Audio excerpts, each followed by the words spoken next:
Queridos irmãos, abramos nossas Bíblias no Evangelho de Lucas, capítulo 1.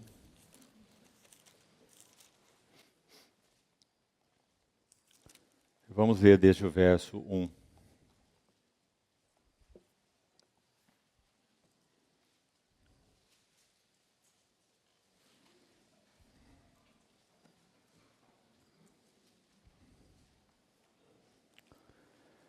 Lucas, capítulo 1, verso 1.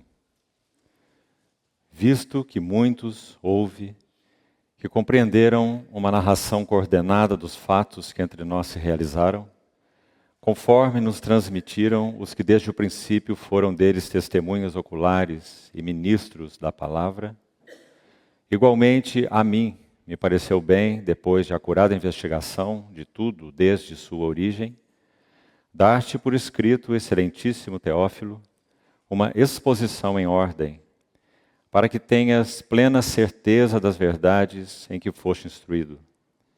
Nos dias de Herodes, rei da Judéia, houve um sacerdote chamado Zacarias, do turno de Abias. Sua mulher era das filhas de Arão e se chamava Isabel.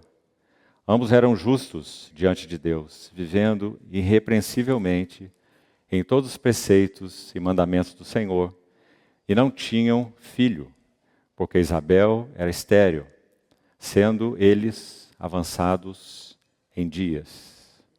Verso 13. Disse-lhe, porém, o anjo: Zacarias, não temas, porque a tua oração foi ouvida. Isabel, tua mulher, te dará à luz um filho, a quem darás o nome de João. Verso 18. Então perguntou Zacarias ao anjo: Como saberei isso? Pois eu sou velho, e minha mulher avançada em dias.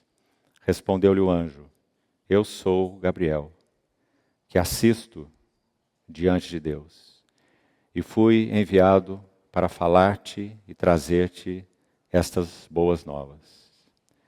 Verso 26.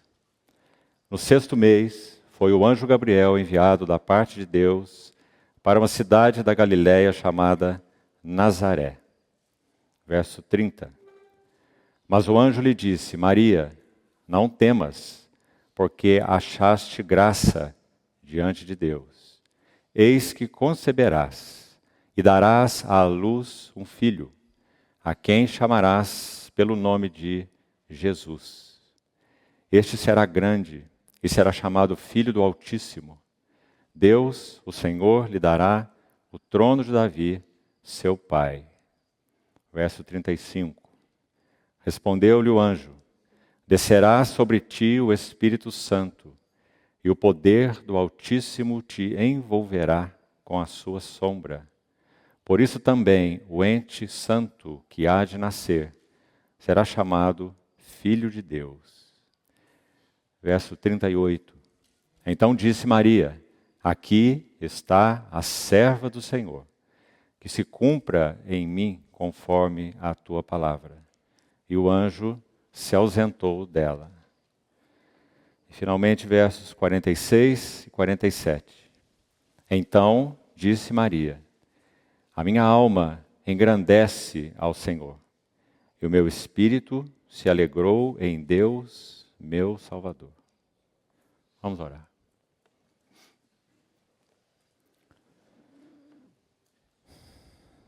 Amado Pai Celestial, com que gratidão e alegria abrimos Tua palavra diante de nós. Como te louvamos, porque ela verdadeiramente é e tem sido lâmpada para os nossos pés e luz para os nossos caminhos. Muito obrigado pela revelação gloriosa do Senhor Jesus nesse maravilhoso Evangelho. E contamos mais uma vez com a iluminação do Teu bendito Espírito Santo, não apenas para entendermos Tua palavra, mas para sermos atingidos, impactados por ela. Te suplicamos, Senhor, que o Teu falar seja íntimo e pessoal e também coletivo aos nossos corações. Habilita-nos, Senhor, para que sejamos os ministros de uma nova aliança, não da letra, mas do Espírito. Assim nós confiamos esse tempo a Ti, supre-nos com Tua graça. Em nome do Senhor Jesus. Amém. Meus queridos irmãos, em primeiro lugar, gostaria de agradecer muito as orações dos irmãos por esse tempo longo em que estivemos ausentes da congregação e testemunhar o quanto o Senhor nos deu assistência com sua graça em detalhes, inclusive específicos, da nossa jornada nesses 3 meses fora daqui. Mais uma vez provamos, como já tenho dito há tantos anos para os irmãos, o quão imprescindível é o suporte de intercessão dos santos. Realmente é imprescindível. E quando então nos deslocamos para aqui e para ali, e quando então se trata de um tempo mais longo, ou às vezes de um desafio maior, em outros casos, nós sempre experimentamos o significado e o resultado da intercessão dos santos diante do Senhor. Então, somos muito agradecidos aos irmãos por esse trabalho de amor, por esse ministério diante do Senhor. Outra coisa ainda, antes de iniciar a nossa meditação de hoje, é que muito já foi dito, e tive a oportunidade de ouvir várias gravações, enquanto estava fora, dos irmãos que aqui compartilharam esse Evangelho de Lucas. Tanto a introdução, de forma tão clara, foi exposta, tanto sobre Lucas, sua vida, seu ministério, seu encargo, o significado desse Evangelho. Então, meu desejo nessa noite não é retornar a nada disso, embora nós tenhamos lido todos esses versos do capítulo 1. Mas eu gostaria de fazer um apanhado geral, não sei se concluiremos isso nessa noite, talvez não, ainda sobre esse primeiro capítulo, e pincelar alguns encargos e algumas notas que são muito caras para o meu coração e entendo que são caras ao Evangelho e à narrativa de Lucas. Nós precisamos dos evangelhos, e especialmente do Evangelho de Lucas, note isso, para que nós conheçamos muito bem qual é o caráter e quais são as características. Você sabe que caráter fala da essência do que alguém é, e características fala da expressão deste caráter. Caráter, características. Nós só conheceremos bem o caráter e as características do nosso Senhor Jesus se nós conhecermos bem os evangelhos. E particularmente Lucas. E por que nós falamos particularmente Lucas? Meus irmãos, 3 meses já se passaram, desde que esse evangelho foi introduzido como meditação e estudo aqui na congregação. E nós estamos apenas iniciando o capítulo 2. Quantas palavras já foram ministradas? Talvez 12, 14 palavras. Basicamente sobre o capítulo 1 do Evangelho de Lucas. Esses capítulos 1 e 2 do Evangelho de Lucas é chamado por um grande erudito bíblico do passado, Alfred Plummer, chama esses capítulos de o Evangelho da Infância. E realmente é uma designação muito, muito linda. Nenhum outro evangelho narra os detalhes da infância do nosso Senhor como Lucas. E nós iremos ver qual é o propósito específico disso, embora certamente outros irmãos já tocaram nesse assunto. Lucas é um cientista. Ele é reconhecido, inclusive, ouça bem, por pessoas que não creem na palavra de Deus. Não creem, em primeiro lugar, no nosso Senhor Jesus. Não creem na palavra de Deus, mas admitem e confessam que Lucas está entre os maiores historiadores de todos os tempos. Dada a sua acurácia, a sua precisão. Aliás, ele usa essas palavras no início do seu evangelho. Ele diz que fez uma acurada investigação e iria fazer uma exposição com método. É a palavra que ele usa no original. Em ordem, como traduz aí a maioria das nossas versões. Uma exposição em ordem, ou seja, com método. E não apenas isso traduz essa mentalidade natural do homem Lucas, que sem dúvida foi usada de modo muito especial pelo Espírito Santo, né? Porque assim se compõe a palavra de Deus. Homens que foram separados, isso é Pedro que diz na sua epístola, 1 Pedro capítulo 1. Homens separados Eles falaram da parte de Deus, movidos pelo Espírito Santo. Então, quando você lê Lucas e Pedro, ou João, eles são completamente diferentes. Totalmente diferentes. Inclusive nas suas ênfases, não é?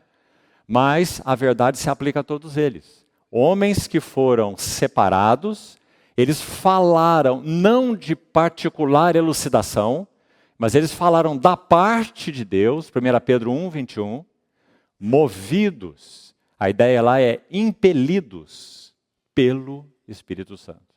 Então essa é a palavra de Deus. É interessante que algumas pessoas dizem assim, a palavra de Deus é a Bíblia. Por que será que ela é a palavra de Deus? Quando nós vemos a Bíblia, nós vemos que ela é a palavra de homens, e homens são sujeitos a erros. Irmãos, a maravilha da Bíblia é que ela é palavra de Deus através de homens. Porque se ela fosse palavra de Deus através de anjos, eu acho que pouco proveito teria para nós homens. Palavra de Deus através de homens, usando as características pessoais deles. Cada um com seu contexto, a sua história. Um pescador, um boiadeiro, um príncipe, um ancião, um jovem. Não é? 66 livros, quase 40 autores e uma única mensagem. Então nós teríamos que dizer para essas pessoas, qual livro é assim? Você conhece algum? Um livro que tenha 40 autores, um livro que foi escrito durante um período de 1500 anos, por 40 pessoas diferentes, com uma única mensagem. Graças a Deus, porque nós podemos ter esse livro precioso diante de nós. E como nosso irmão leu no início da reunião, aquele texto de 1 Tessalonicenses, aqueles irmãos de Tessalônica receberam a palavra de Deus como em verdade ela é, palavra de Deus, e não palavras de homens. Meus irmãos, eu já disse isso aqui algumas vezes e ainda quero repetir como introdução aqui. A história vai nos dizer que houve uma rainha na Inglaterra, no Reino Unido, chamada Maria, e conhecida como Maria I. E ela também é conhecida como a Sanguinária. E ela deu uma ordem no seu reino, que em qualquer lar, em que um exemplar da Bíblia fosse encontrado, em qualquer casa, em qualquer lugar, o homem, o marido, o pai, naquela casa, deveria ser decapitado. E parte do seu sangue seria recolhido numa bacia. E a Bíblia daquela família seria imersa naquele sangue. Por que essa loucura? Porque o inimigo, o diabo, ele detesta a palavra de Deus. Porque na medida em que a palavra de Deus é aberta aos nossos corações, então ela é vida, luz, graça, salvação.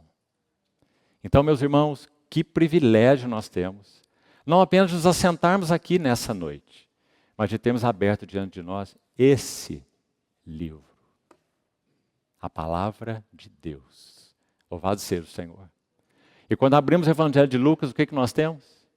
Queria lembrar para você 2 versículos, enquanto eu cito. Se você for rápido, você poderia abrir sua Bíblia, porque eu gostaria que você visse lá o que está escrito. Hebreus 13, 8 diz assim, Jesus Cristo é o mesmo. Preste atenção em cada palavra dessa. Hebreus 13, 8. Jesus Cristo é o mesmo.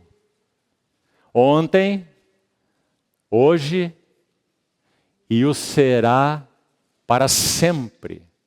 Veja essa expressão final. Primeiro, ontem, porque ele é o bom pastor que deu a vida pelas suas ovelhas. Hoje, porque na linguagem de Hebreus, aí mesmo nesse capítulo 13, ele é o grande pastor das ovelhas que nos aperfeiçoa em todo bem para cumprirmos a sua vontade. Está aí em Hebreus 13, 20, se você quiser conferir. E também Pedro vai dizer que ele é o supremo pastor que há de se manifestar, e isso é futuro. Então, Jesus Cristo é o mesmo ontem, como bom pastor, hoje, como grande pastor das ovelhas, e o será para sempre, como supremo pastor de nossas almas. Quando nós vemos o Evangelho de Lucas, todos os 4 evangelhos, mas nós estamos estudando Lucas em particular, nós vamos conhecer, de maneira muito especial, o caráter e as características daquele que é o mesmo, ontem, hoje e para sempre. Então, se nós perguntássemos assim, quem é aquele que nós encontraremos quando nós estivermos face a face? João vai dizer assim, amados, agora já somos filhos de Deus. Mas ainda não se manifestou o que havemos de ser. O que o João quer dizer com isso é que nós estamos, por um lado, em um processo maravilhoso de filiação, que atingirá até mesmo essa parte externa, que Paulo chama de corpo de corrupção. Quando nosso Senhor Jesus, na sua segunda gloriosa vinda, ele então tomar os seus redimidos para si, nós teremos um corpo semelhante ao corpo da sua glória, como ele escreve aos Filipenses, segundo o poder que ele tem de subordinar a si todas as coisas. Não é? Então, quando isso, tão em breve, for uma realidade para aqueles que pertencem ao Senhor, quem nós veremos face a face? Nenhum outro que não seja este mesmo que nós estamos vendo e conhecendo aqui. E na verdade não apenas aqui, porque esse que conhecemos aqui, nós também conhecemos aqui, o mesmo. Cristo das Escrituras é o mesmo Cristo, o nosso Salvador e o nosso Senhor, que habita em nós pelo Espírito Santo. Então, meus irmãos, o motivo de estudarmos os evangelhos com tanto cuidado, já estudamos Marcos, agora estamos estudando Lucas, é nós conhecemos muito bem o caráter dele, porque é com ele que nós estaremos pelos séculos dos séculos.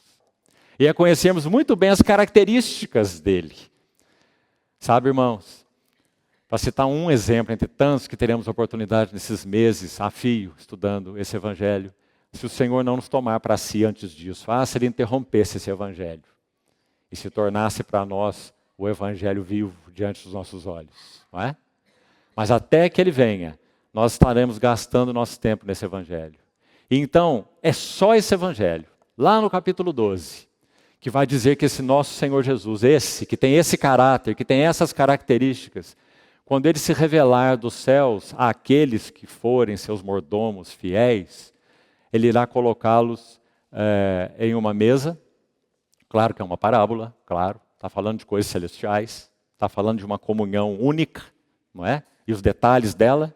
Então diz, ele, esse rei, ele os colocará em uma mesa e ele se aproximará e cingindo-se como um servo faz, colocando aquele avental para servir os convidados do seu senhor. Ele então se cingirá, se aproximará da mesa, depois de ter preparado o lugar para os seus, ele se cingirá e ele mesmo os servirá. Meus irmãos, nenhum evangelista registrou tal fato.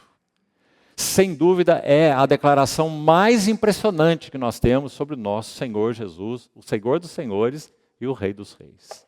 Ele preparará para eles lugar na mesa. E cingir-se-á, e se aproximará, e o servirá. E dirá muito bem, servo bom e fiel. Fostes fiel no pouco, sobre o muito eu te colocarei. Então que maravilha é para nós abrirmos esse evangelho e vermos esse caráter e essas características. Então, mais um verso que diz que ia citar para os irmãos, se quiserem abrir, 1 aos Tessalonicenses. Capítulo 4, verso 16, na nossa versão revista atualizada, diz que o Senhor mesmo, a ordem do versículo é assim, o Senhor mesmo, dada a palavra de ordem, ouvida a voz do arcanjo, ressoada a trombeta de Deus, né, descerá dos céus. 1 Tessalonicenses 4,16. A ideia aí, quando você lê o Senhor mesmo, na verdade, se invertêssemos aí essas duas palavrinhas, Senhor e mesmo, nós teríamos a intenção mais exata de Paulo nesse versículo.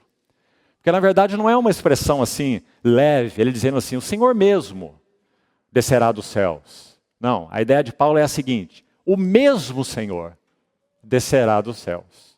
Você viu a diferença? Ele está dizendo, aquele que descerá dos céus é aquele mesmo, é o mesmo Senhor. O mesmo Senhor descerá dos céus. Aquele que tocou aquela filha de Jairo e a ressuscitou, aquela cordeirinha, como já estudamos. Aquele que alimentou aquela multidão faminta.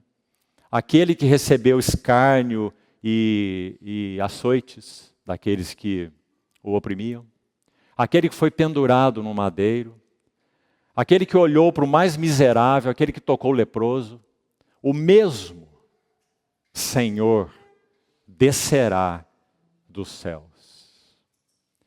E os mortos em Cristo ressuscitarão primeiro, e nós, os vivos, seremos arrebatados para o encontro com o Senhor, o mesmo Senhor, nos ares. E assim estaremos para sempre com o Senhor. Porque Ele é o mesmo ontem, hoje e o será para sempre. Oh, meus irmãos, que privilégio nós temos. E por que nós temos esse privilégio? Porque nós somos especiais? Não.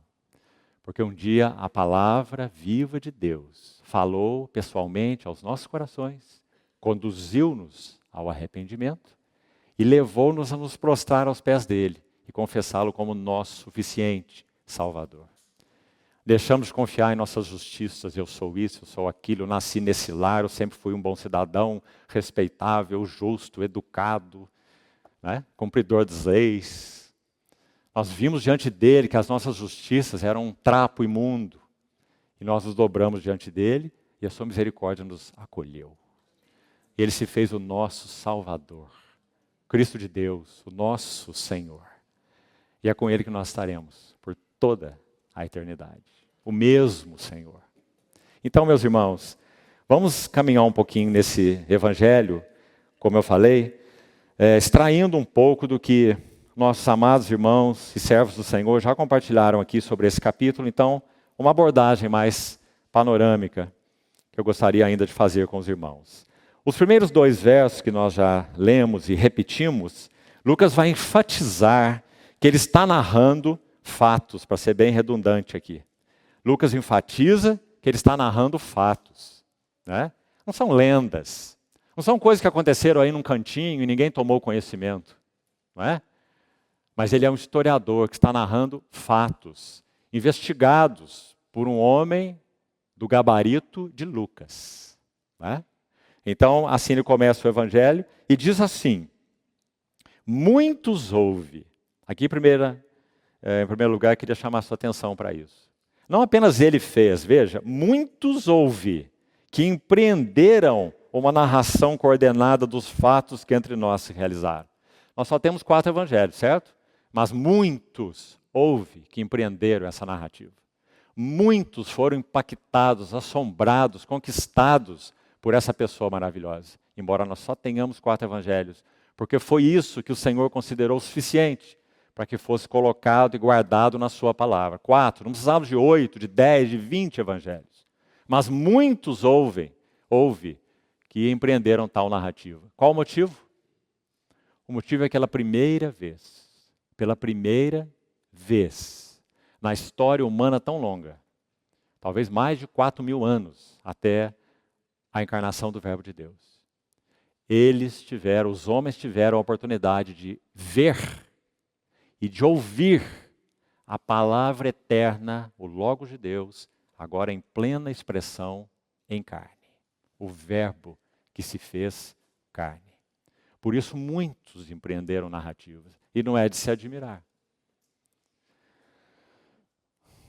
Verso 2 diz assim, parte final. Conforme nos transmitiram os que desde o princípio foram testemunhas oculares deles, ou desses fatos, não é? Agora olha essa última frase. E ministros da palavra. Já foi chamada a atenção por um dos irmãos sobre esse final desse verso 2, e eu gostaria de fazer uma pequena contribuição a mais aqui. Olha o que Lucas está dizendo. Ministros. A palavra aqui na língua original é servos, ou encarregados, ou até mesmo assistentes. Servos, vamos ficar com essa palavra. Servos da palavra. Irmãos, apenas Lucas e João se referem ao nosso Senhor Jesus, o Filho de Deus, como sendo a palavra, ou o Logos. Então, quando você lê esse versículo aqui, ele não está dizendo que essas pessoas que fizeram narrativa, eles eram ministros do que falaram, ministros da palavra que falaram, da palavra que escreveram, da palavra que liberaram. Você está entendendo? Está dizendo que essas pessoas que empreenderam uma narrativa, eles eram servos do Logos, eram servos da palavra. E a expressão que Lucas usa aí é exatamente essa, Logos.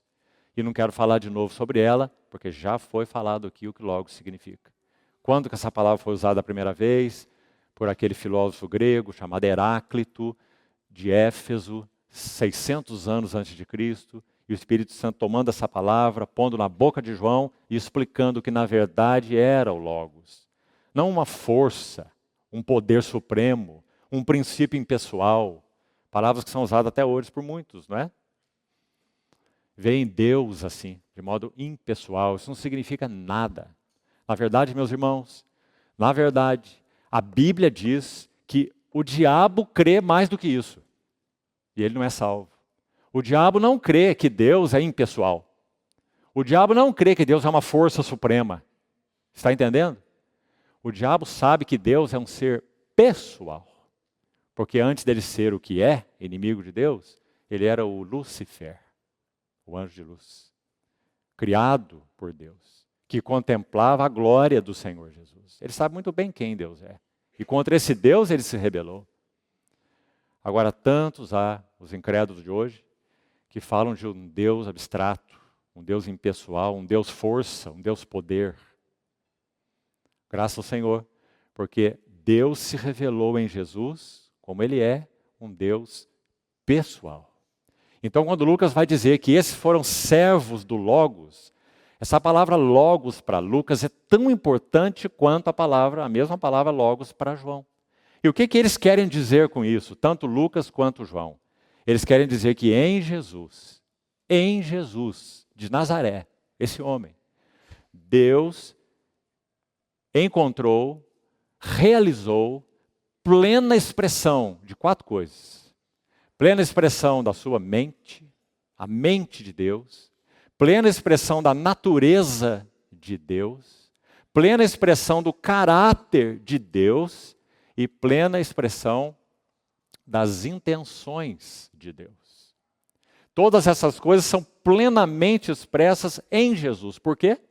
Porque Ele é o resplendor da glória e é a expressa imagem do ser de Deus. Por isso, Logos, que fala de manifestação ou de expressão. Por isso ele diz, quem me vê a mim, vê o Pai, o Deus eterno. Sabe, meus irmãos, quando eu era ainda um jovem, cheio de indagações na cabeça, lendo isso, lendo aquilo, e lendo a Bíblia, inclusive, embora tenha sido criado num lar cristão, não é? Deus não tem netos, Deus só tem filhos.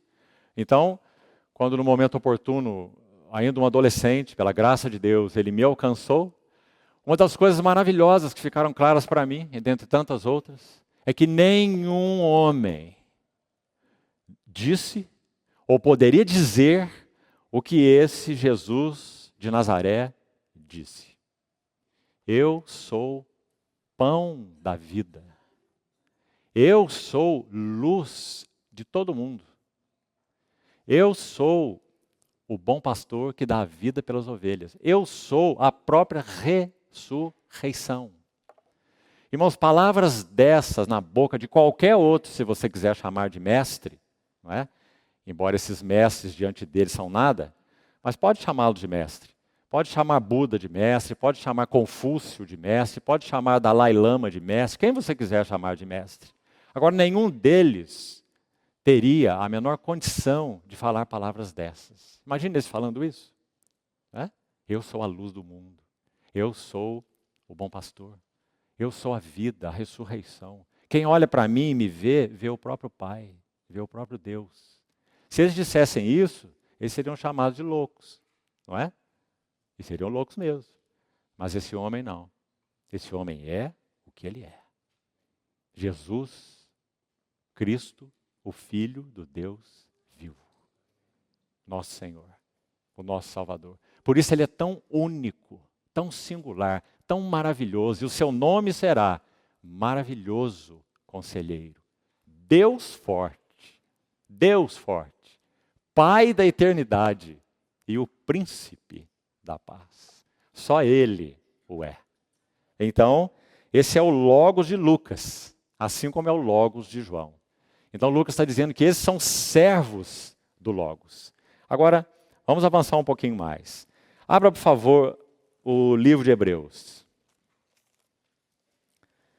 Sabe, irmãos, quando vocês lerem Lucas, Evangelho de Lucas, com mais cuidado, usando chave linguística, examinando o texto com mais atenção, você vai ver que há uma quantidade enorme de palavras que aparecem apenas em Lucas, no Evangelho, em Atos e em Hebreus. Você acha que isso é um acidente?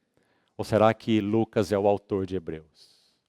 Provavelmente Lucas seja o autor de Hebreus.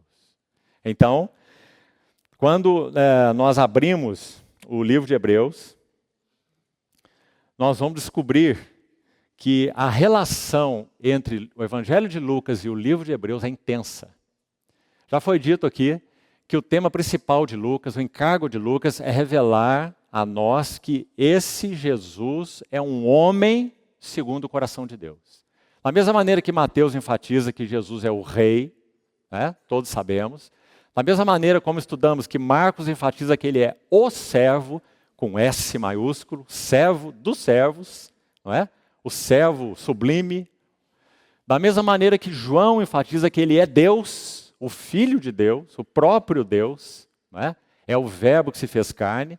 Lucas enfatiza que ele é homem, mas aqui precisamos avançar um pouquinho nessa questão homem. Lucas não apenas enfatiza que ele é homem. Nós estamos ainda ali no limiar do Evangelho, e você vai ver que Lucas vai dizer que ele é um homem perfeito como mediador e sacerdote. Essa é a ênfase de Lucas. Não apenas homem, mas um homem perfeito. Claro, ele é o verbo que se fez carne. Ele é um homem que não teve pai natural. Ele é um homem que teve um corpo formado para si, já que o Logos, o Filho de Deus, é eterno. Ele não tem princípio nem fim, ele é o Criador de todas as coisas. Então ele teve um corpo preparado para si no ventre da Virgem, cumprindo a profecia de Isaías, a profecia mais importante da Bíblia. Isaías 7,14. Eis que uma jovenzinha, é a ideia lá, uma virgem, conceberá. Isso é impossível. Onde você já viu uma virgem conceber? Eis que uma virgem conceberá e dará à luz um filho. E ele se chamará Emanuel, que quer dizer Deus agora está conosco. Como essa virgem concebeu? Lucas é quem vai nos dizer, não Isaías. Isaías apenas profetizou. Então, abra por favor Hebreus, e vamos lá. Hebreus, capítulo 11. Deixa eu mostrar algo aqui que me parece muito impressionante para nós meditarmos e considerarmos. Hebreus 11, você sabe que esse é o capítulo da fé, não é? E o significado dela. Hebreus 11, 3, olhe com atenção. Diz assim, pela fé entendemos, graças a Deus que é assim, porque os cientistas não conseguem entender, porque eles não creem. Se eles crescem na palavra de Deus, eles entenderiam. Pela fé entendemos que foi o universo formado pela palavra de Deus. Não é? Então eles não conseguem, pela ciência, simplesmente, chegarem à tal origem do universo, porque a origem do universo é uma palavra. É o Logos de Deus, o Filho. Nele foram criadas todas as coisas. Sem ele, nada do que foi feito se fez. Então, pela fé, nós entendemos que foi o universo formado, guarda essa palavrinha formado aí, pela palavra de Deus. E como que ele foi formado? Leia. De maneira que o visível, o que é visível, veio a existir das coisas que não aparecem. Então, até onde os cientistas conseguem chegar? Só até o Big Bang. Né? Mas não explica nada, não é? Como é que aconteceu esse Big Bang do nada? Né? O nada só produz nada. Então, sobre o nada estava aquele que é desde o princípio. Então, o universo foi formado. Guarda essa palavra formado. O universo formado pela palavra de Deus. Sabe onde ela aparece de novo aqui em Hebreus? Hebreus 10, por favor, olha aí. Hebreus 10, olha o verso 5. Antes de ler, o que nós temos então em Hebreus 11:3? Vamos resumir assim? A criação pela palavra, certo? Então o universo foi formado como? Pela palavra de Deus. De modo que o visível veio existir de coisas que não aparecem. Criação pela palavra. Hebreus 11:3, preste atenção. Agora, olhe Hebreus 10:5. Está falando do nosso Senhor Jesus, da encarnação do Verbo de Deus. O assunto de Lucas, capítulo 1. Então vai dizer, por isso, ao entrar no mundo, de quem então ele está falando? Do Verbo de Deus encarnado. Aquele que foi gerado pelo Espírito Santo no ventre da Virgem. Ao entrar no mundo diz, e aí ele cita esse salmo tão lindo, que é um salmo profético, se referindo a ele. Vamos ler. Sacrifício e oferta não quiseste. Olha agora, irmão, com cuidado.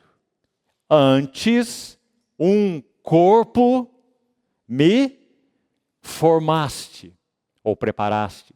A mesma palavra na língua original. Então, o que nós temos em Hebreus 11:3? Vamos de novo, para ficarmos com esse paralelo para a nossa meditação. Em Hebreus 11:3, nós temos o universo sendo formado do nada, pela palavra de Deus. E em Hebreus 10:5, nós temos um corpo sendo preparado para o Logos eterno, e também podemos dizer do nada, né? No ventre da Virgem. Se nós não temos, como cristãos, claro que não temos, nenhuma dificuldade de crermos que pela palavra de Deus, como diz Hebreus 11:3, tudo foi criado, o universo foi formado pela palavra, que tipo de dificuldade teríamos para compreender, coloquemos assim, que para o Verbo eterno, Filho de Deus, também foi formado, preparado, um veículo humano, um corpo, dentro do ventre da Virgem, sem que houvesse necessidade de nenhuma participação humana. Qual foi a necessidade de participação humana para a criação do universo? Nenhuma, não havia homem nenhum, simplesmente pela palavra. E agora Lucas está narrando que a palavra vai se fazer carne. E como que isso aconteceu? Maria pergunta, como isso sucederá? Pois não tenho relação com homem algum. Então, verso 35, Gabriel vai dizer, o Espírito Santo te envolverá com a sua sombra. E o ente santo que há de nascer será chamado Filho de Deus. Antes disso, Gabriel tinha dito a ela que ela deveria colocar o nome dele, um nome humano, né? Filho de Deus não é um nome humano, é um nome divino. Seu nome humano é Jesus. Jesus foi nominado assim como João, o chamado Batista, os dois. O nome deles foi dado por Gabriel. Se tivermos tempo ainda hoje, nós vamos ver alguns detalhezinhos da beleza disso. O nome não foi escolhido nem por Zacarias e nem por Maria. O anjo Gabriel disse, seu filho se chamará João, que significa favor, graça. E para Maria ele disse, seu filho se chamará Jesus, que significa o Jeová eterno, Deus eterno, é salvação. O Deus eterno se manifesta em socorro. Jeová é socorro. Jeová é salvação. Isso que significa Jesus. Então, meus irmãos, a criação pela palavra, Hebreus 11:3, e a encarnação da palavra, Hebreus 10:5. Antes, sacrifício e oferta não quiseste, antes um corpo me preparaste. Então, por favor, estamos gastando tempo aqui para que você não perca tempo, como alguns perdem. Sabe em que sentido? Especulações. Por exemplo, Jesus tinha o DNA de Maria. Jesus não participou do sangue placentário da Maria. Então, se Maria era uma pecadora, como que Jesus não era um pecador? Mas então, o catolicismo romano diz que Maria não era pecadora. Então, e a mãe de Maria? Também não pode ser pecadora. Nem a avó de Maria, nem a bisavó de Maria. Não é? Porque todas estão sendo geradas na mesma linhagem. especulações. Enquanto a palavra de Deus diz simplesmente, para o Logos eterno, um corpo foi preparado dentro do ventre da Virgem. E ele se chamará Jesus. E o poder de Deus para fazer isso é muito, muito, muito simples. Como foi simples ele dizer, haja luz e houve luz. Como foi simples ele dizer, haja separação entre as águas de cima do firmamento e as águas de baixo do firmamento. E assim se fez. Haja luzeiros no firmamento, e assim se fez. Antes um corpo me preparaste. Louvado seja o Senhor. Esse é o nosso Senhor Jesus. Então, vamos seguir um pouco mais. A conexão com Hebreus.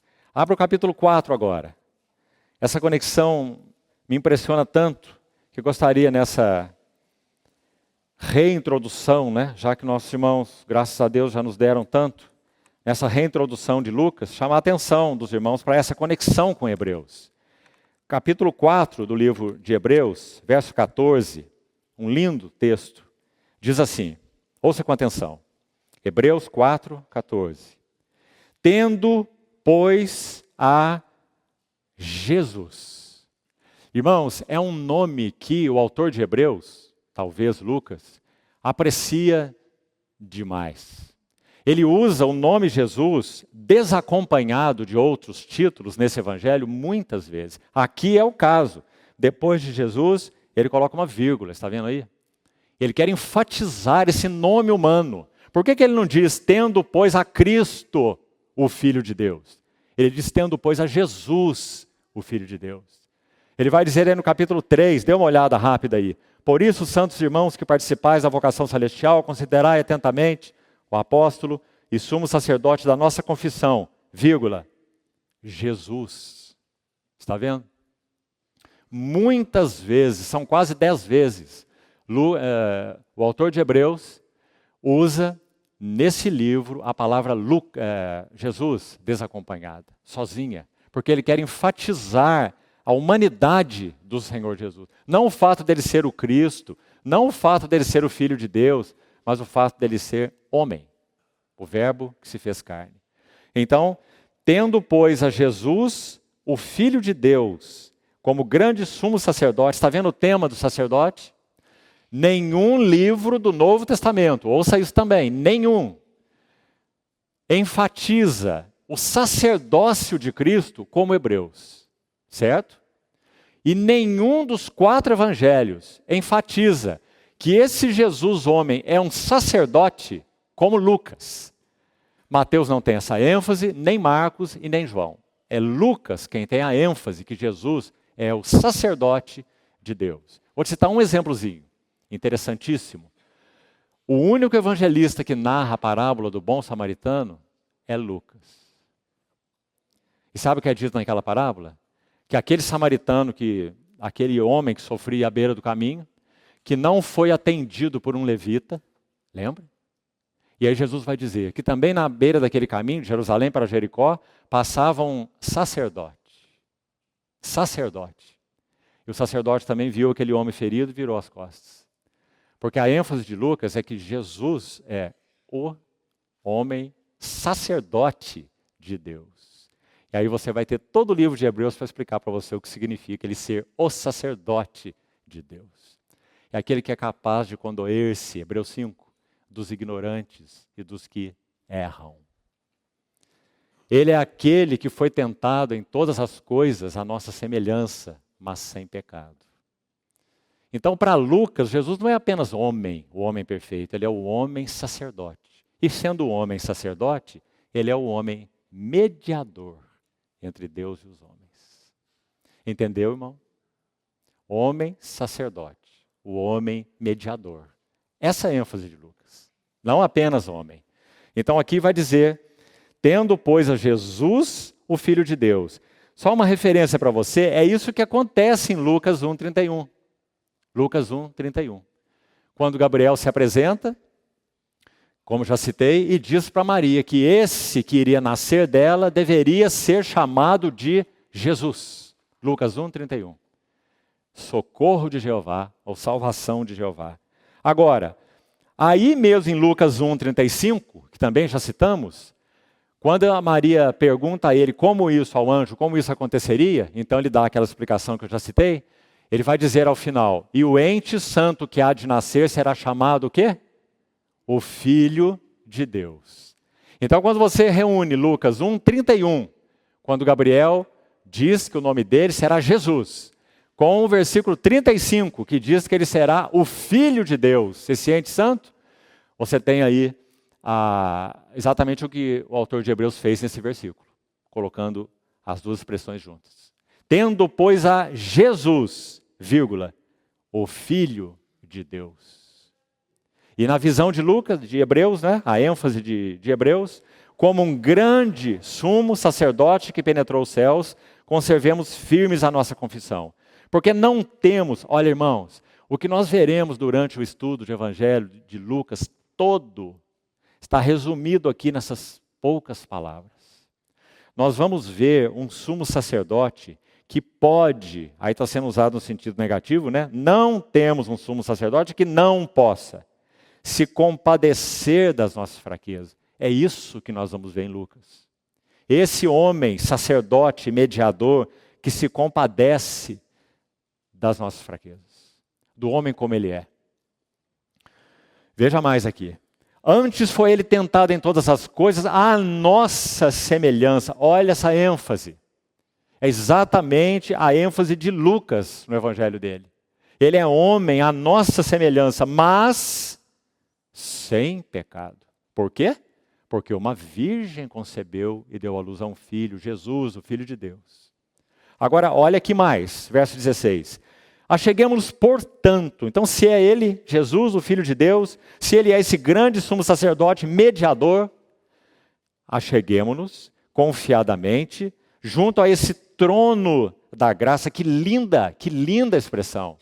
O que nós temos no Evangelho de Lucas é um trono de graça. E aquelas muitas pessoas se achegando, como nós vamos ver a partir do capítulo 3, quando chegarmos lá. Então, um trono de graça, a fim de recebermos, agora aqui uma nota de estudo para os irmãos. Olhe bem, recebermos misericórdia e acharmos graça para socorro. O que significa o nome de Jesus? Socorro de Jeová, ou salvação de Jeová. Então acheguemo-nos a Ele para encontrarmos socorro em ocasião oportuna. Misericórdia e graça. Preste atenção nessas notas aqui. A palavra misericórdia, só no primeiro capítulo de Lucas, que nós estamos lendo, ela aparece 5 vezes. Só no capítulo 1. Por todo o Evangelho, ela aparece 11 vezes. A palavra graça, nós temos aqui no verso 16, misericórdia e graça. Está vendo aí? De novo, verso 16, Hebreus 4:16. A palavra misericórdia, 11 vezes no Evangelho de Lucas. 5 só no primeiro capítulo. Nós vamos precisar ler. Vamos fazer isso agora há pouco. A palavra graça, 4 vezes em todo o Evangelho de Lucas. Parece pouco, mas deixa eu te mostrar algo aqui. Em Mateus, a palavra misericórdia, todo o Evangelho de Mateus, 28 capítulos, aparece 9 vezes. 9. E em Lucas, 11. Em Marcos, que sem dúvida a misericórdia do servo é mostrada de maneira tão linda ali, já estudamos, mas a palavra misericórdia em Marcos aparece apenas 3 vezes no Evangelho todo. E em João, a palavra misericórdia não aparece nem uma vez no Evangelho de João. E em Lucas, repetindo, 11 vezes. Porque em Jesus nós temos um trono de graça para socorro, porque Ele é o socorro de Jeová, Jesus, e diante dele nós encontramos misericórdia plena, abundante, para socorro em ocasião oportuna. A palavra graça, já disse que em Lucas 4 vezes, em Mateus 1 vez, em Marcos nenhuma vez, graça, e em João 3 vezes. Então, se juntarmos as duas, misericórdia e graça, se você continua aí me ouvindo bem, junte as duas palavras, misericórdia e graça, que são totalmente complementares. no Evangelho de Lucas, as duas juntas apareceriam 15 vezes, as duas juntas. Em Mateus, 10 vezes. Em Marcos, 3 vezes, as duas juntas. E em João, outras 3 vezes. Ou seja, é em Lucas que nós temos a ênfase de misericórdia e graça na pessoa desse sacerdote de Deus, desse mediador de Deus, o homem, Jesus de Nazaré.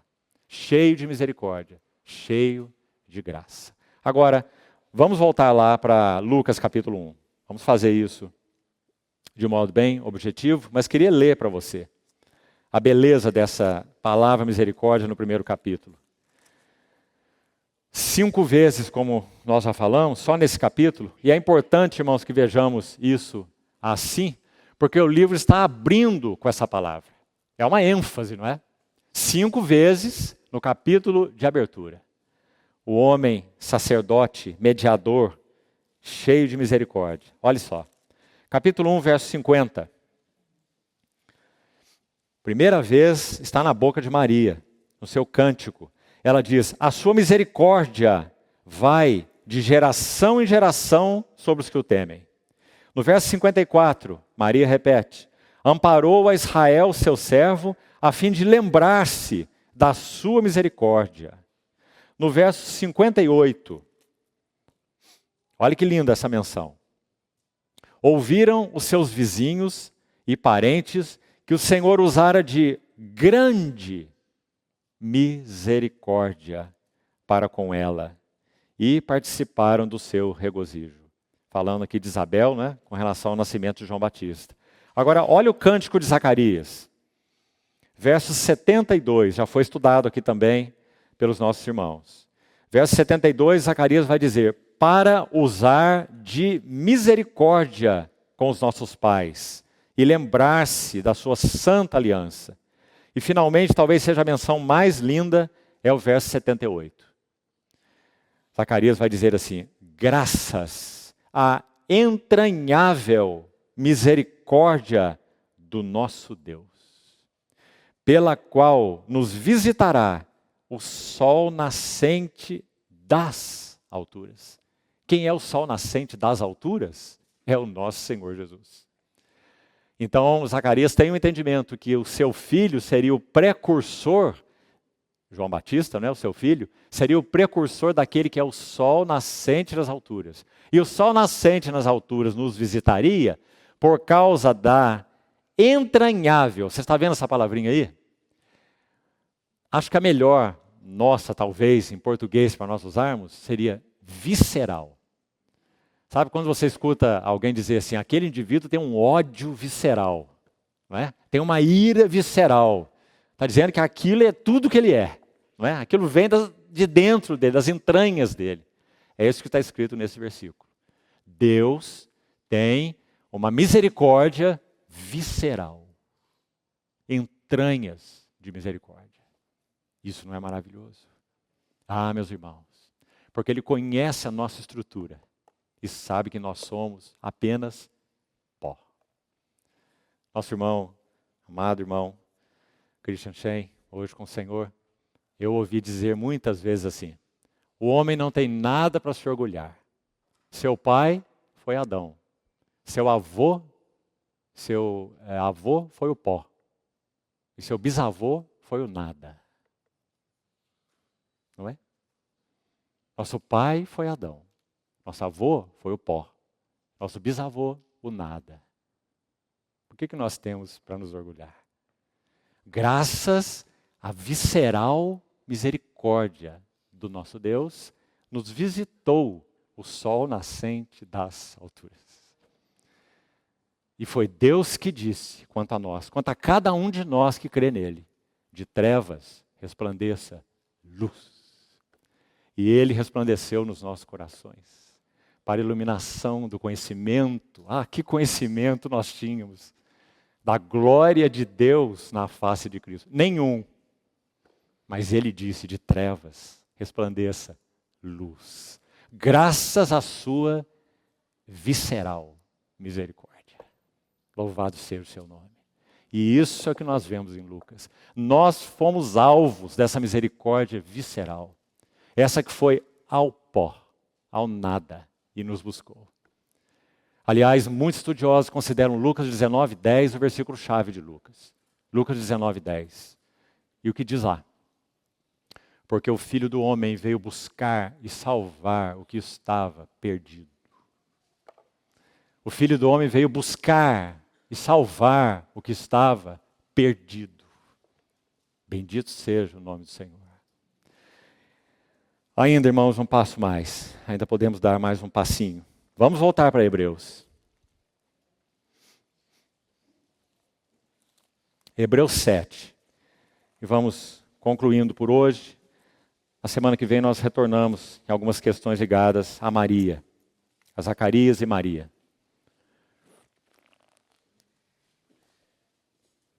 Hebreus 7. Escute esse texto com atenção, por favor. Sempre à luz do Evangelho de Lucas. Porque essa é a mensagem de Lucas. Meus irmãos, eu me sinto constrangido a entender que o autor de Hebreus foi Lucas. Tanto por causa das questões gramaticais, que não é nosso caso aqui examinar, né? Quanto por causa das ênfases, como já falei. O homem mediador, o homem sacerdote. É a ênfase de Lucas, é a ênfase de Hebreus. Então, Hebreus 7:25, preste atenção. Por isso também, ele pode, o nosso Jesus, olha o verso 22, por isso mesmo, Jesus. Está vendo mais uma vez a palavra sozinho, como já expliquei aos irmãos? Não diz Jesus Cristo, não diz o Senhor Jesus, diz só Jesus. Porque está enfatizando a humanidade dele. Jesus, verso 22, o que é dito dele no 25? Por isso mesmo ele pode salvar totalmente. Essa expressão salvar totalmente só aparece 2 vezes em todo o Evangelho, em todo o Novo Testamento. Todo o Novo Testamento. Uma vez está aí, traduzida assim, salvar totalmente. A outra vez está onde? Lucas, no seu Evangelho. Nós não vamos examinar agora. Só para você ver essa coerência.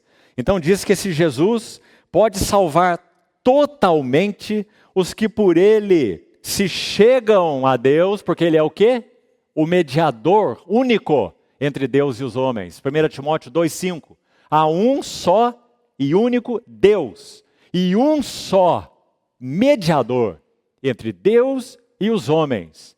Cristo Jesus, vírgula, homem. Esse é o tema do Evangelho de Lucas. Né? Então, mediador, onde nós estávamos aí? 24, né? 25. Os que por ele se chegam a Deus, porque ele é o mediador. E porque ele vive sempre para interceder por eles. Preste atenção. Com efeito, nos convinha. É isso que vamos ver no Evangelho de Lucas. O quanto nos convinha um homem como esse, um mediador como esse, um sacerdote como esse, que são as ênfases de Lucas, que já falamos. Nos convinha um sumo sacerdote assim como este. Como? Quais características dele? Qual é o caráter dele? Santo, inculpável. Olha que tentaram, irmãos. Olha que tentaram. Culpá-lo de todas as formas. Culpá-lo de transgredir a lei de Moisés. Se aquela mulher que foi pega em flagrante adultério não fosse apedrejada. Deus deu a ordem, a lei por Moisés. E agora? O que vai ser feito, Jesus? O que você tem a dizer? Não é? Tentaram culpá-lo, apanhá-lo, pegá-lo de todas as formas. Meus irmãos. Quanta tolice. Porque ele é a sabedoria de Deus feita carne. Santo, inculpável, sem mácula. Um homem sem mácula. Um homem sem mácula. Todos os homens são maculados. E as mulheres também. Raça humana é maculada. Separado. Olha que linda expressão. Separado dos pecadores. Você não acha maravilhosa essa expressão? Ela é linda, porque sabe o que os evangelhos vão dizer? Que esse que é separado dos pecadores, ele foi chamado pelos religiosos de amigo dos publicanos e pecadores. Foi chamado de glutão e beberrão. Porque quando convidado lá para aquela festa, ele ia lá. Porque os sãos não precisam de médico, mas sim os doentes. Não é maravilhoso, irmãos? Ao mesmo tempo que ele foi separado dos pecadores, ele é o amigo dos pecadores. Esse é o nosso Senhor Jesus. E o que mais? O que diz a última frase aí? E feito mais alto do que o céu. Meus irmãos. Vamos perguntar a respeito dos homens naturais como são. Vamos pensar em Jesus como um homem natural por um momento. Que direito ele teria de ser levantado ou ser elevado até essa posição mais alto do que os céus? Por que isso? Porque ele foi tentado em todas as coisas à nossa semelhança, mas não houve dolo algum em sua boca. Não cometeu pecado e nem dolo algum se achou na sua boca. Para concluirmos, eu queria ler alguns versos com você. Será o nosso passo final para hoje. Você sabe, antes de ler, para você compreender, que Arão, no Velho Testamento, o grande sumo sacerdote Arão, separado por Deus para essa função, ele era uma figura claríssima de Cristo, não é? O livro de Hebreus vai interpretar tudo isso para nós. Que Arão, o sumo sacerdote, era uma figura de Cristo. Então, quando o autor de Hebreus diz que esse santo, inculpável, sem mácula, separado dos pecadores, foi feito mais alto que o céu, nós temos uma relação entre Arão e ele, que é tão maravilhosa. Por um lado, Arão foi constituído oficialmente por Deus, ele representava o Cristo celestial, lá na figura, lá na sombra do Velho Testamento, né? Como sumo sacerdote. Mas quando nós colocamos Cristo ao lado dele, é o que vamos fazer agora, para concluir hoje, nós vamos ver essa discrepância, irmão, entre um homem que foi consagrado, ungido, separado para um ofício altíssimo. Ele era o único que entrava no Santo dos Santos uma vez por ano. E que tinha a experiência da Shekinah, da glória de Deus. Era Arão, não é? O grande sumo sacerdote. Agora, quando veio Cristo, Hebreus vai dizer isso. Quando, porém, veio Cristo, como sumo sacerdote das coisas que têm realidade. Porque Arão era sumo sacerdote das coisas que eram sombra. Mas Cristo, nada de sombra. Porque ele é a realidade. Então ele veio como sumo sacerdote das coisas que têm realidade. E agora eu queria pôr esse contraste aqui. Estamos ainda tomando a ênfase de Hebreus, não é? Comparando com o Evangelho de Lucas. Eu quero terminar com esse passo aqui para você ver a beleza disso. Vamos para Lucas então. Último verso, como fecha o Evangelho. E por hoje nós terminamos aqui. Olhe lá, por favor. 24.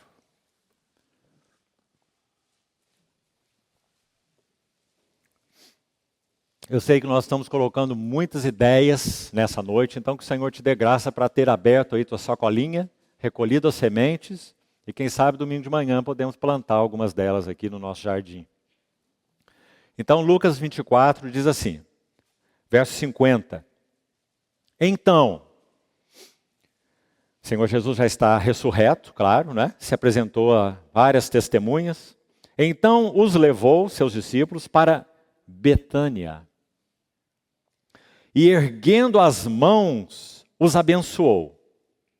Aconteceu que, enquanto os abençoava, ia-se, preste atenção em cada palavra, ia-se retirando deles, sendo elevado para o céu. Aqui eu queria destacar particularmente 3 expressões. 4, vamos lá. Verso 50. Erguendo as mãos, os abençoou. Guarde isso aí primeiro. Segundo, aconteceu que enquanto ia os abençoando, ou os abençoava, ia se retirando deles, sendo elevado para o céu. Agora então vamos lá, para concluirmos, no livro de Levítico. Vamos ler a figura de Jesus, chamada Arão, lá no Velho Testamento, o sumo sacerdote. Levítico 9. Abra, por favor. Levítico 9. Vamos direto ao versículo 22. Porque não temos mais tempo para tantos detalhes, não. Capítulo 9 de Levítico, olha o subtítulo aí, se você tem na sua Bíblia. Arão está oferecendo o sacrifício de consagração. Por si mesmo primeiro, porque ele era um pecador, claro. Então ele oferece sacrifício por si, ele oferece sacrifício pelo povo. Né? Então ele está fazendo está oferecendo esse sacrifício aí. Depois do quê? Depois do capítulo 8, onde ele próprio é consagrado. Se você voltar uma página aí e olhar o subtítulo, você vai ver que no capítulo 8, Arão e os seus filhos são consagrados, ungidos para o serviço sacerdotal. No 8, certo? Se você quiser, depois leia. Aí esse Arão consagrado, esse Arão ungido, esse Arão sumo sacerdote, então agora ele vai oficiar. Então ele oferece sacrifício por si, sacrifício pelo povo, fazendo tudo o que a lei determinava. Né? Figura e sombra das coisas celestiais. Agora, olha o verso 22, quando ele já concluiu todo o sacrifício. Preste atenção. Depois Arão levantou as mãos.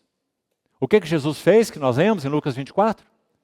Quando ele foi sendo de Betânia, não é? Ele foi se retirando e ele fez o quê? Levantou as mãos, ele ergueu as mãos e os abençoava, certo? Vamos pensar no quadro primeiro de Lucas, de Jesus. Ele ergueu as mãos, os abençoava e foi se retirando deles, sendo elevado para o céu. Agora, o que aconteceu com a figura dele, Arão? Vamos de novo. Arão levantou as mãos para o povo e fez o quê? Os abençoou. Você está vendo, irmão?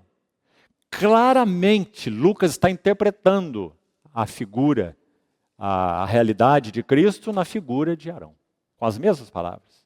Então, Arão terminou o sacrifício todo, assim como nosso Senhor cumpriu o seu sacrifício na cruz do Calvário, só que ele não ofereceu nada por si mesmo, ele se ofereceu, ele é o cordeiro, ele é o ofertante, ele é a oferta e ele é o lugar do sacrifício. Ao mesmo tempo, ele é as três coisas, não é? Então, Arão levanta as mãos para o povo, o abençoa, e qual é a próxima palavra que você tem aí? Preste atenção nela. Desceu. Mas Jesus subiu. Porque Arão era apenas uma figura. Então ele poderia sim, ungido por Deus, oficiando por Deus, levantou as mãos, abençoou o povo, mas ele tinha que descer. Porque essa era a sua condição. Mas o nosso Senhor Jesus ergueu as mãos, depois de realizar o seu perfeito sacrifício, os abençoou e subiu. Agora não terminamos ainda. Tem um texto para concluirmos. Números. Qual é a bênção de Arão? O que ele dizia, ou o que ele disse, quando ele levantou essa mão e abençoou esse povo? Números 6, diz assim. Ele não podia falar qualquer coisa que ele quisesse da cabeça dele, não. Ele tinha algo para ser dito quando ele fosse oferecer o sacrifício no dia da expiação e abençoar o povo. Então, Números 6 diz assim, verso 22. Números 6, 22. Disse o Senhor a Moisés, fala a Arão e a seus filhos, dizendo, assim abençoareis os filhos de Israel. Está vendo? E dir-lhes-eis. Qual é a bênção então? O que ele disse lá em Levítico, que nós acabamos de ler, quando ele ergueu lá sua mão e abençoou? O Senhor te abençoe e te guarde. O Senhor faça, olha que lindo, irmão. O Senhor faça resplandecer o seu rosto sobre ti. Senhor Jesus, com as suas mãos erguidas, a partir de Betânia, abençoando os seus discípulos, mas não descendo. Ele já desceu há 33 anos atrás. Agora está sendo elevado. E para quê? Porque como grande sumo sacerdote que penetrou os céus, ele vive para interceder por nós. E pode nos salvar totalmente. Então, qual é a bênção? O Senhor faça resplandecer o seu rosto sobre ti, e agora? E tenha misericórdia de ti. Que lindo, irmãos. Como vimos só no primeiro capítulo, Lucas usa 5 vezes a palavra misericórdia. E Hebreus vai dizer que nós temos em Jesus um misericordioso e fiel sumo sacerdote nas coisas referentes a Deus. Hebreus 2,17. O Senhor então tenha misericórdia de ti, e o Senhor sobre ti levante o seu rosto e te dê a paz. É a ênfase do cântico de Zacarias. O Senhor te dê a paz. Não é maravilhoso? Então, meus irmãos, vamos parar por aqui.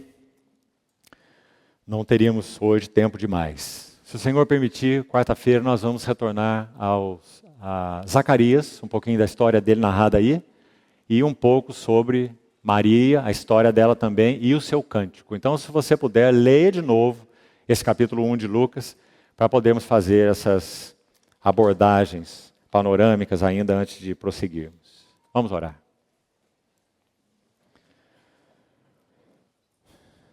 Amado Pai Celestial, muito obrigado por tuas entranhas de misericórdia. Muito obrigado porque o Senhor veio buscar e salvar o que estava perdido. Muito obrigado por dizeres que de nossas trevas resplandeceria luz, para a iluminação do conhecimento da tua glória na face do teu Filho, nosso Senhor Jesus. Muito obrigado a ti, nosso Jesus, homem, sacerdote, mediador. Te honramos, te amamos, te queremos. Somos teus, assim como tu és o nosso grande sumo sacerdote. Senhor, glorifica, magnifica, engrandece o teu nome em nossas vidas. Pela tua misericórdia, Senhor, segue o teu trabalho de transformar nosso caráter à semelhança do teu. E também as nossas características à semelhança das tuas. Salva-nos completamente. Não permita que resistamos à doce e constrangedora obra do Teu Espírito Santo nos nossos corações. Nós somos Teus. Tu nos amaste primeiro. Tu nos compraste. Louvado seja o Teu nome. Senhor, mantém, te pedimos, por Tua graça, plantadas nos nossos corações, aquelas sementes que o Senhor quis nos dar nessa noite. Não permita que nada se perca. Ao contrário, que redunde em louvor, glória e honra a Ti. Assim nós oramos. No Teu precioso nome. Amém.